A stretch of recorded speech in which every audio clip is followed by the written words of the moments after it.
Right now, it looks like the worst coronavirus outbreak in the world, based on the numbers that states and other places have reported, countries as well, which themselves are not picture perfect at all.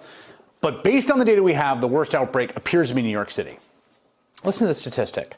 At least 1 out of every 500 New Yorkers has died from this virus. And while there are a lot of reasons for that, from the failure of federal leadership to implement testing to particular features of New York City, a new New Yorker article argues that part of the reason for the severity of the outbreak was a failure of local policy. A Pulitzer Prize-winning journalist who wrote that New Yorker piece, Charles Duhigg, joins me now. Charles, I was really gripped and persuaded by the reporting that you present in the article. What's the basic case here?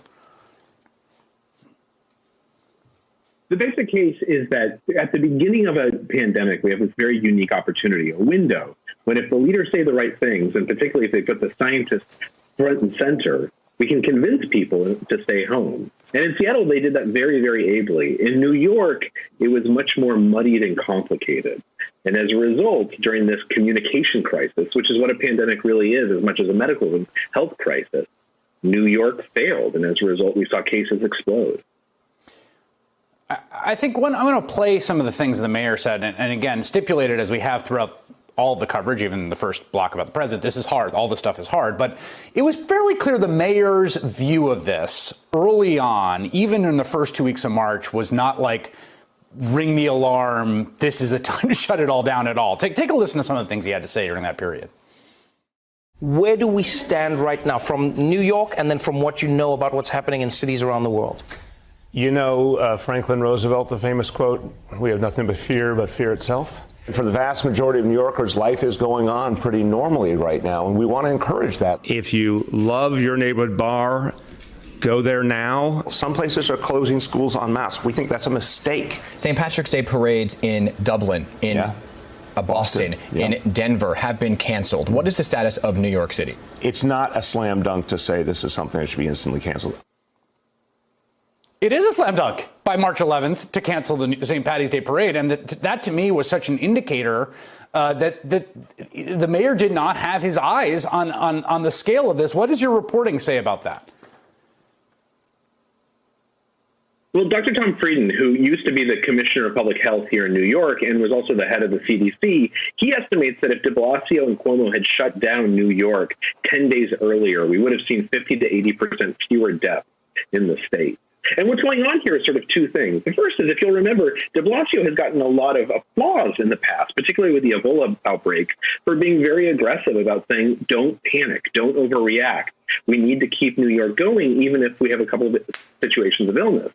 Obviously, it's very different here. But the second thing, according to my reporting, is that de Blasio has a long history of tension with his agencies, particularly with the Department of Health. And so as experts, his fantastic public health officers were coming to him and saying, shut things down. He was resisting. His staff was fighting with them. In fact, 2 of them had to threaten to resign in order to get the city hall to shut down the schools and restaurants. Yeah, you report this, that there's 2 people, the city's assistant commissioner of communicable diseases, Dr. Marcel Layton, and the deputy health commissioner, Dr. Dimitri Daskalakis, who indicated to staff that they were going to publicly resign unless the mayor finally took action. I think it was the schools, right, and other things on that sort of fateful Monday when New York was one of the later places to do it. That's exactly right. And I should make clear, neither of those physicians spoke to me, right? They're both very, they're great public health officers. And in fact, Marcy Layton in particular, Dr. Layton, is revered around the nation. She's actually a graduate of something called the Epidemic Intelligence Service, which is a part of the CDC. And there's about 3,000 EIS alums across the nation who are kind of the front lines, the shock troops for responding to this and other pandemics and epidemics. And one of the things that the EIS training really stresses is when you are communicating, it is critical at the beginning of a pandemic that you say what you know and don't know, that you maintain trust, and that most importantly, you say the same thing over and over, that you don't muddy the message by saying one thing and doing another. And de Blasio and Cuomo have both been criticized for that. If you'll remember, de Blasio, on the day that the gyms were closing down in New York City, he asked his driver to take him from Gracie Mansion, where he lives, to the Park Slope Y, so he could get in one last workout. And even his consultants and advisors said that was a terrible, terrible, perhaps unethical idea.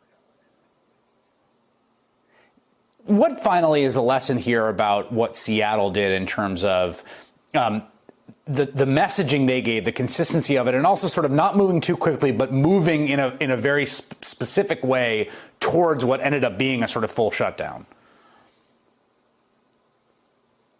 What Seattle did is exactly what the CDC and the Epidemic Intelligence Service says you're supposed to do, which is that they put the scientists front and center. There's this real risk that if a politician is the head of communications, when you're talking about a pandemic, that you'll politicize the communications. But some people, half the people perhaps, won't do what they're being told simply because they don't trust the politician. So what Seattle did is they put the scientists front and center, and they moved very aggressively to shut things down.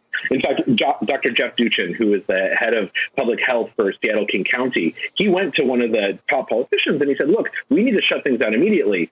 And I know we can't do that today, but we need to start saying things today so that the population will be ready for a shutdown in 2 or 3 days from now. And one of the things that Dow Constantine, that politician, did is he called Microsoft, which is, of course, based in an area near Seattle, and said, look, we don't have any cases yet. We only have a handful of fatalities across the country, but will you tell all your workers to work from home? Amazon did the same thing. Because they knew that by emptying the streets of all these commuters, 100,000 employees, everyone would get the message. This is really serious.